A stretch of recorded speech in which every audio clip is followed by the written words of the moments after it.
ದುಷ್ಟಶಕ್ತಿಗಳು ಪಟ್ಟಪಥ ಹಿತಾಸಕ್ತಿಗಳು ಕಾರಣ ಅಂತೇಳಿ ಇವತ್ತಿನ ದಿವಸ ಮನಗಂಡು ಧಾರವಾಡದ ಜನತೆ ಸತ್ಯಾಗ್ರಹವನ್ನ ದಿನಾಂಕ 15/5/2026 ಕಾರ್ಪೊರೇಷನ್ ಎದುರುಗಡೆ ಪ್ರಾರಂಭ ಮಾಡಿದ್ದಾರೆ.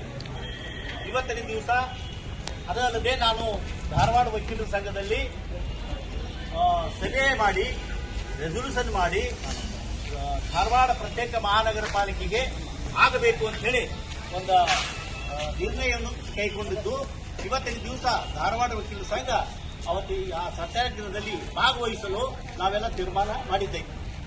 ದಯವಿಟ್ಟು ತಮ್ಮಲ್ಲಿ ನಾವು ವಿನಂತಿ ಮಾಡ್ಕೊತೀನಿ, ಯಾರು ಯಾವ ವ್ಯಕ್ತಿ ವಿರುದ್ಧ ನಾವು ಘೋಷಣೆ ಕೂಗಬಾರದು. ಕೇವಲ ನಮಗೆ ಬೇಕಾಗಿದ್ದೇನು ಡಿಮಾಂಡ್, ನಮಗೆ ಧಾರವಾಡಕ್ಕೆ ಪ್ರತ್ಯೇಕ ಮಹಾನಗರ ಪಾಲಿಕೆ ಆಗ್ಬೇಕಂತೇಳಿ. ನಮಗ ಯಾರು ಅದಕ್ಕೆ ತೊಂದರೆ ಮಾಡ್ತಾರ ಅವರು ನಾವು ರಾಜ್ಯಪಾಲರಿಗೆ ಅದನ್ನು ಬೇಗನೆ ಖಂಡಿತ ಆಗಬೇಕಂತ ಹೇಳಿ ನಮ್ಮ ಘೋಷಣೆ ಕೂಗಬೇಕು. ದಯವಿಟ್ಟು ಇದು ಯಾರ ನಮ್ಮ ಪಕ್ಷದ ವಿರುದ್ಧ ಅಲ್ಲ, ಯಾವ ವ್ಯಕ್ತಿಯ ವಿರುದ್ಧ ನಮ್ಮ ಹೋರಾಟ ಅಲ್ಲ, ಇದು ನಮ್ಮ ಒಂದು ವ್ಯವಸ್ಥೆಯ ವಿರುದ್ಧ ನಾವು ಹೋರಾಟ ಮಾಡಬೇಕಾಗ್ತದೆ.